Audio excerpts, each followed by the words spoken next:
Not too long ago, I came across a viral video compilation about thieves in low-income areas. People were filling shopping trolleys and simply walking out the door, smashing windows, threatening cashiers, and so on.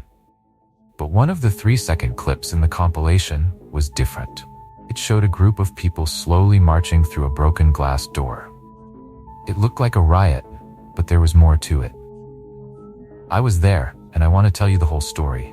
It was a few years back, and I was trying to save up a bit of money before going to uni. Back then, I lived in a pretty dodgy area and only had 2 options for a part-time job. One was at the local pub, the other at a grocery store. I applied for the grocery store, had a short interview with the manager, and started the following Monday. Now, I have to stress how rundown this place was. It was the kind of shop where the same homeless bloke sat outside every day, all day long. There were no shopping baskets to carry things in. They were nicked too often. The door was plastered with about a dozen signs with all sorts of small rules, all aimed at preventing the various types of theft that had occurred over the years. No bags, no backpacks, no plastic bags, no canvas bags, no trolleys, and of course, no weapons. Despite its shortcomings, it was the only place where locals could afford to shop. And while there were a few people who took advantage, the majority of the locals loved the place. As for the homeless guy out front, I planned to work there over the summer anyway. There was a morning shift and an evening shift, and every 2 weeks we'd swap who took which. The video clip I'm talking about happened in my 4th week, which was my 2nd week on the evening shift. It was a Saturday night and I was working the till. Benny, the homeless bloke outside, was out collecting cans for a bit of cash. The aircon wasn't working, leaving a thin, humid layer of sweat on everything in the store, including me. It was almost closing time, but I waited for Benny to come back before locking up the place. The guy was harmless and lived off next to nothing, and he usually spent what little he made just before we closed up for the night. But I wasn't working alone. There was also Lonnie, a mom of 3 trying to make a bit of extra cash while her husband was stationed overseas. She was in her mid-40s, with long black hair that went all the way down to her knees. Whenever I think of her, I somehow think of oatmeal cookies. We were just about to close up when a customer came in. I'd been expecting Benny, but when I turned around and saw a complete stranger, I was a bit surprised. Sure, we got new customers all the time, but this guy was unusual for a few reasons. First, he was clearly not a local. He was wearing a brand-name blazer and custom-fitted trousers. Second, he was in a hurry, clutching his brown canvas bag and panting like a tired dog. I didn't even have a chance to ask him to hand over his bag, as the sign by the door said. "Do you have salt?" he asked. "Mineral salt. Yeah, look." But before I could finish, he sprinted down the aisle.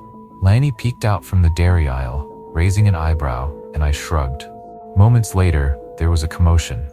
I went to check on the man and saw that he'd opened 6 tubs of salt, dumped them on the floor, and placed his bag in the middle of it. Whimpering and pleading, he kept repeating, "Come on, come on, come on."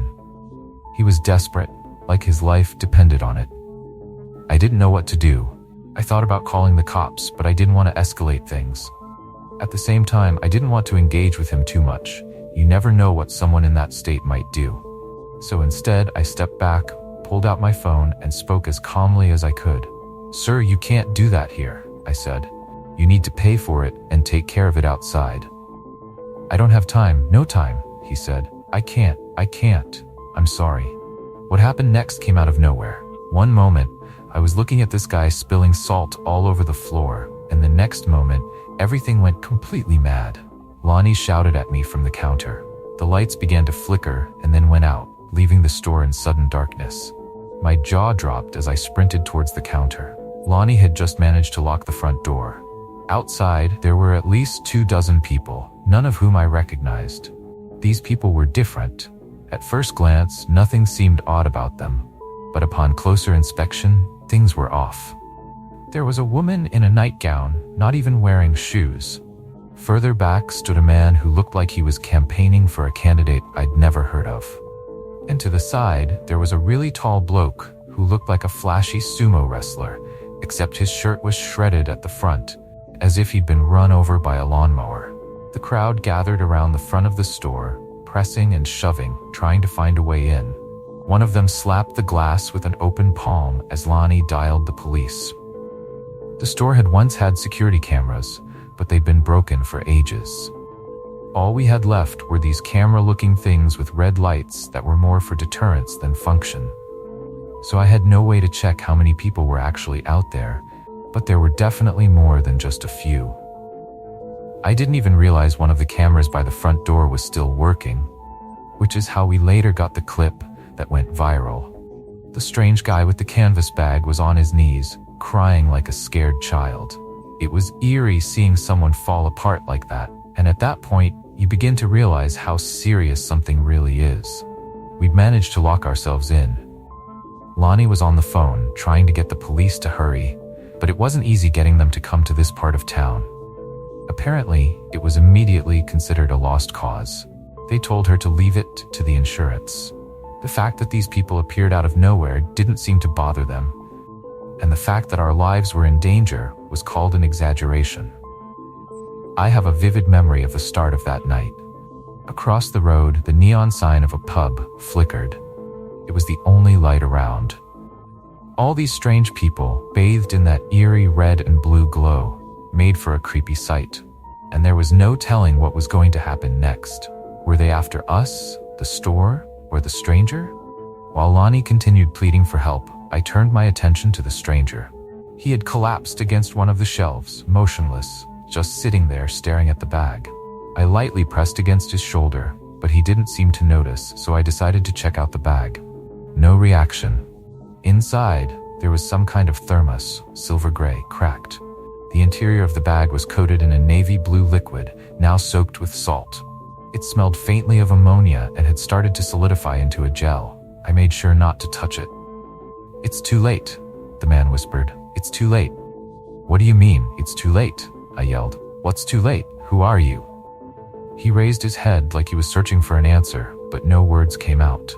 Shaking his head, he buried his face in his hands again.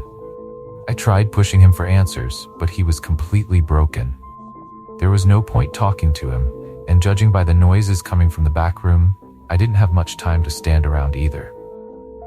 I could hear Lonnie yelling at someone, and outside there was this constant, repetitive metallic clanging, like someone was hitting the back door with a steel pipe. Then, a scraping metal sound. It took me a moment to realize they were moving the bins to the back, probably to climb onto the roof. I rushed back to Lonnie, who was trying again, desperately, to get someone on the line who would actually listen. "I think they're on the roof," I stammered. "I think they're climbing up." "Shit," she gasped. "Shit, shit, shit." She grabbed me by the arm and dragged me into the back storeroom. There, she pointed at a rickety metal ladder leading up to a yellow hatch in the ceiling, about 3 meters high. "Make sure it's locked. Barricade it with something. I don't know. Just do it." Seconds later, she dashed back out. I grabbed a metal pipe from the vacuum cleaner and climbed up the ladder, struggling to lock the hatch and wedge the pipe between two of the handles. It wasn't very secure, but it would hold for a bit. It seemed to be some kind of maintenance hatch to the roof, probably for ventilation, but the rust on the metal bars suggested it hadn't been opened in years. As I was about to climb back down, I hesitated and looked up again. Even though the hatch was closed, I could sense something up there. A faint wheezing sound came from above. Someone was pressing their face against the other side of the hatch, breathing heavily against it. Out of morbid curiosity, I leaned in a little closer. "What do you want?" I spat. "What the hell do you want?" "Home," came a weird, strained voice. For a moment I thought I'd misheard, but then it repeated, "Home, gotta get home." It was such a creepy sound, as if the words were being burped out rather than spoken, like an involuntary painful reaction, like someone having a seizure, saying the words in between spasms. "Home," it gasped. "Go home." Then, there was a loud crash. I scrambled down the ladder and ran to the front door. This was the scene from the viral clip. Just a few seconds we managed to capture from the only surveillance camera that still worked, on and off. They'd busted through the door and slowly started coming in. They didn't seem to be in any rush. If anything, they looked exhausted. For a second, Lonnie and I held our breath. There was no telling what they were going to do. Finally, one bloke with a crowbar stepped forward. He looked right at us, then tore off something dark covering his chest. I couldn't believe my eyes. It was like nothing I'd ever seen before. His skin, it wasn't just burned or damaged. It looked like it had melted, like it had been turned inside out. There were strange, black, tar-like veins pulsating just under the surface. The others behind him were the same, and as they got closer, I could see it more clearly. These people weren't normal. They weren't just exhausted or hurt. They were changing. "Get back," I yelled at Lonnie, who was frozen in place. "Get back, Lonnie." She finally snapped out of it and grabbed the nearest thing she could, a broom handle, and pointed it at the guy with the crowbar, as if that would stop him. I pulled her towards the back of the store, where the strange man with the bag was still huddled in the corner, whimpering. "They're coming," I screamed. "Do something." But he just sat there, rocking back and forth, repeating, "It's too late. It's too late." And that's when I realized we were trapped. There was no way out. They had us surrounded. The back door was blocked, the front door was smashed in, and now they were inside. There was nowhere to run. Lonnie was trying to block their way with the broom, but it was hopeless. I could hear the roof creaking above us and the scraping sounds of more of them climbing down. "We have to go," I yelled. "Now!" But there was no way out. The only thing left to do was fight. Grabbing whatever I could find, a box cutter, a metal pipe, I braced myself for the worst. Lonnie stood beside me, holding onto that broomstick like her life depended on it. They came closer, their faces blank, their bodies moving in a slow, deliberate march. I swung the pipe at the first one that got too close, hitting him square in the chest. He didn't even flinch. It was like he didn't feel pain. "Stay back," I screamed, but it was useless.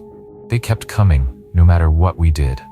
Then, all of a sudden, they stopped. The room was dead silent, except for the sound of our heavy breathing. They just stood there, staring at us, their black, tar-covered veins pulsing under their skin. I had no idea what was going to happen next. Then, without warning, they turned around and walked back out the door, as if nothing had happened. Just like that, they were gone. Lonnie and I stood there, stunned, unable to move. The store was a mess, salt everywhere, the shelves knocked over, the front door hanging off its hinges. But we were alive. Somehow, we had survived. "What the hell just happened?" Lonnie finally asked, her voice shaking. I didn't have an answer. All I knew was that whatever those people were, they weren't human anymore. Something had changed them, and it wasn't over. As for the man with the bag, he disappeared that night. We never saw him again. The police eventually showed up, but by then, it was too late. The store was wrecked, and the footage from that one working camera had already made its way online. To this day, I don't know what really happened that night. But every now and then, I still see clips of it pop up, and I wonder, what would have happened if we hadn't locked the door in time? And what did they really want? Maybe it's better that I'll never know. After that, he just casually walked past us. The others followed him, heading to the aisle where the stranger and his canvas bag were. Lonnie had given up on calling for help and was recording the whole thing instead. It was pointless, but it was all we could do. We couldn't fight these people. They outnumbered us 10 to 1. I thought about squeezing past them and running out into the night, but I didn't want to get too close. You couldn't predict what might happen if you provoked them. These weren't normal people. I can't tell you exactly what happened next, but I can tell you something did happen. What came after wasn't captured in the viral clip. About 24 people crowded into the aisle, tore the bag apart, and lifted the contents of the shattered thermos over themselves, climbing over one another to drink every last drop. It looked like a bloody pit of snakes. Arms, heads, legs, people turning into nothing more than reckless, mindless flesh. They were like animals. Meanwhile, the strange man just sat there, catatonic, as they ripped the bag to shreds. Some of the intruders began to collapse, lying flat on their backs with their legs curled up like dead branches. Others let out these unbearable hungry whimpers, crying desperately over the now empty bag. Then they turned to the stranger. One of them clung to his leg and he shook them off. Then another did the same. "No," he muttered. "No, no." It was a weak, low grunt, as if the man was wrestling with himself to understand what was about to happen. Lonnie and I exchanged horrified looks. "The fire extinguisher," Lonnie whispered. "Grab the fire extinguisher. It was on the other side of the store." As I turned my back, I could hear the stranger's groans grow more desperate, turning from a mumble into a furious scream, then into a desperate plea. Finally, it was just screams, blood-curdling screams that got louder and louder. I grabbed the fire extinguisher and ran back to the aisle, only to meet Lonnie halfway. She had this tortured look on her face and shook her head. She couldn't close her mouth, as if her face had frozen into a silent scream. She covered her mouth with her hands and shook like a leaf. "Oh my God," she muttered. "Oh my God, no." I couldn't see much, but there was blood.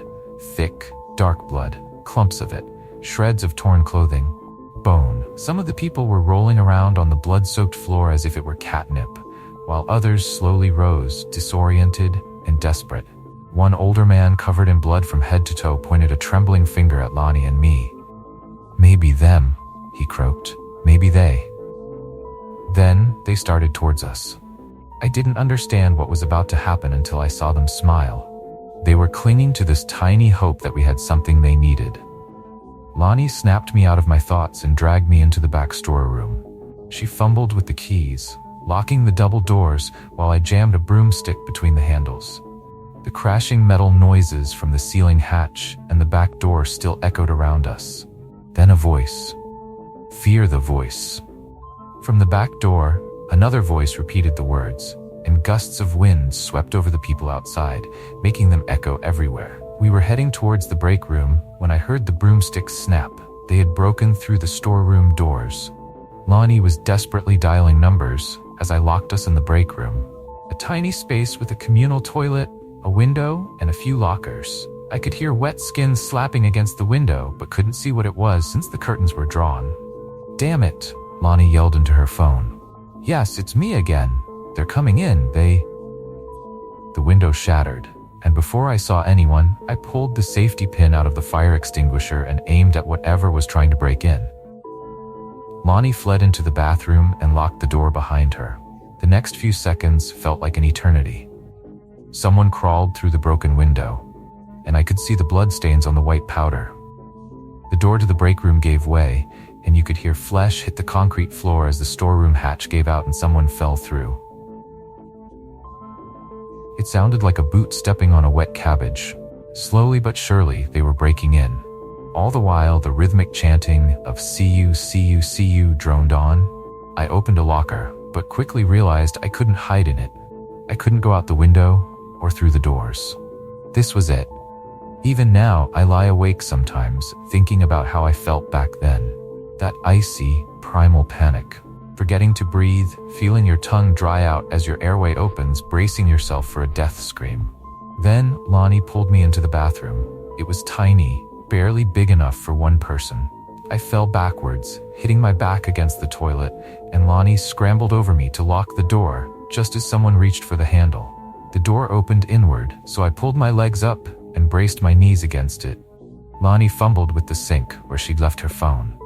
Someone was still on the line, but I figured all they could hear were our desperate screams and that horrible mantra. The hinges rattled, and the metal handles shook.